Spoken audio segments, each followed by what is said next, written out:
Speaking of prices spiking, something is not making sense with our groceries. So inflation was down in the month of March. It fell to 4.3%. That was the lowest level since back in August of 2021.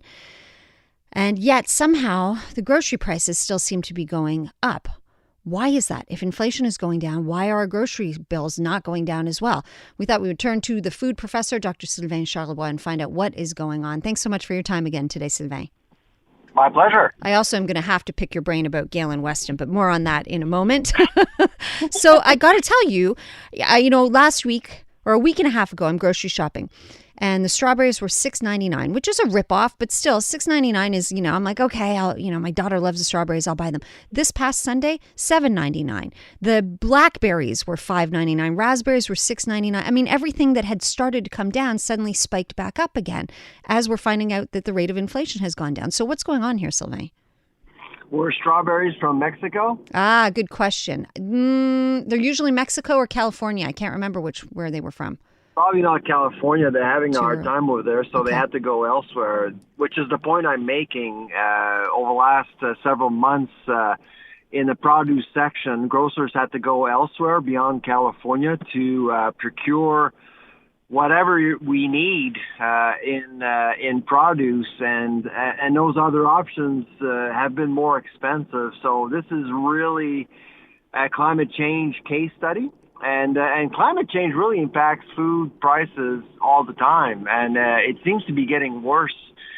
For example, if you're a beef lover, I think you'll be fine for barbecue season in April and May, but we are expecting beef prices to spike in July, August, because there is a drought affecting continental USA.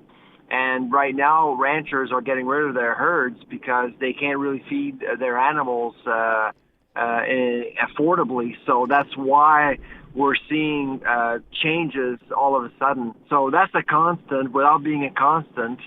Other issues, packaging costs, labor. Labor is a big one. I mean, we're looking at the food at the public service today because they need more money. They want more money. They want to be paid appropriately to deal with inflation. Well, it's happening in the food industry as well.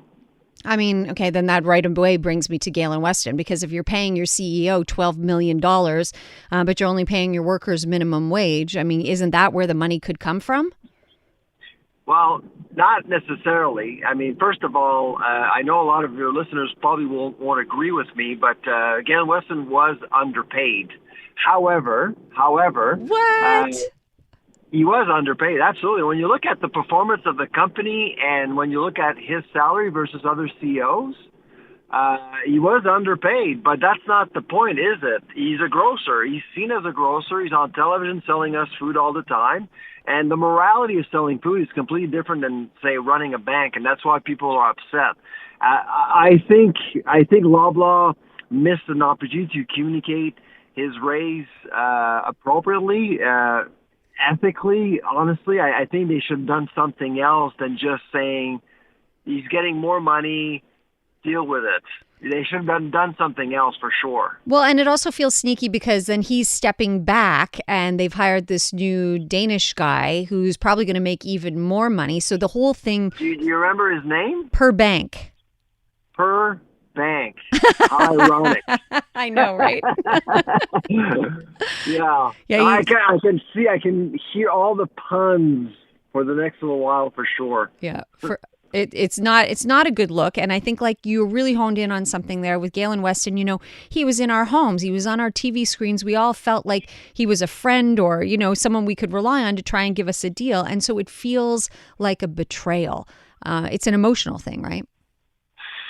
He's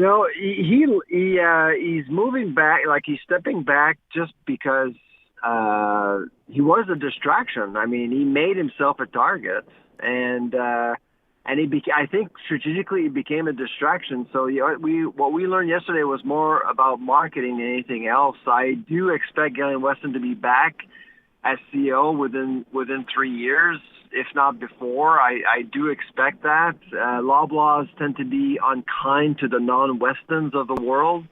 To be completely honest, we saw what happened with Sarah Davis. Sarah Davis was president and CEO for 3 years. Mm-hmm.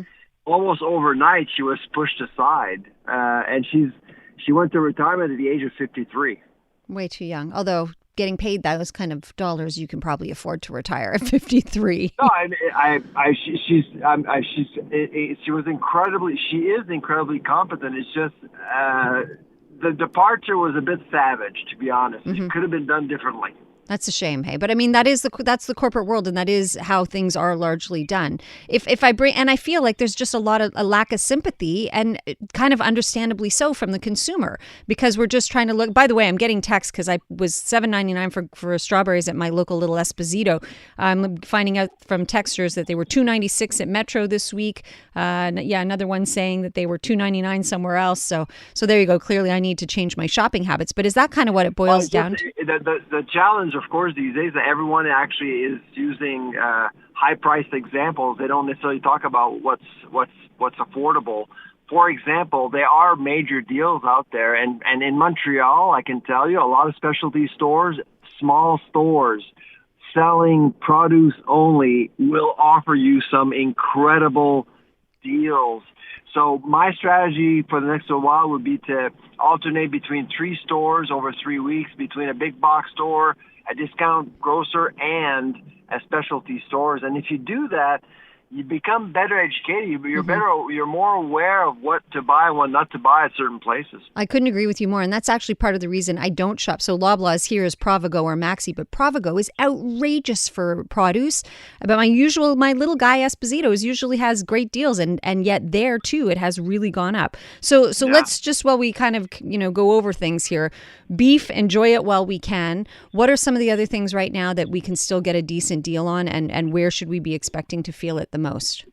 Well, you heard about Olymel, right? No. The plant closure and everything. Oh, the meat. Yeah, I did. The processing. Yeah? Well, guess what? Pork is really cheap right now. If you like pork, bacon is actually cheaper now than a year ago. I saw it was on sale $2.99 at my. So why were the strawberries $7.99 and the bacon was $2.99? Let's talk about great deals. I mean, consumers have a lot more power than they think. I mean, if you actually look around, there's some good deals.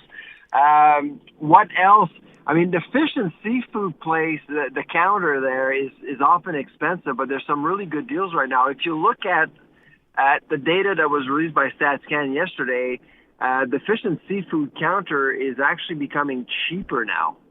So okay. I would look for that. Good to know. Get your beef while you can and get a deal on seafood, and shop, like you said, rotate 3 stores, see where the deals are at. You always have such great advice. It's always a pleasure to talk to you, Sylvain. Thank you. My pleasure. Take care. You too. That is Dr. Sylvain Charlebois, Senior Director at Agri-Food Analytics Lab, also Professor of Faculties of Management and Agriculture at Dalhousie University. We know him simply as the Food Professor.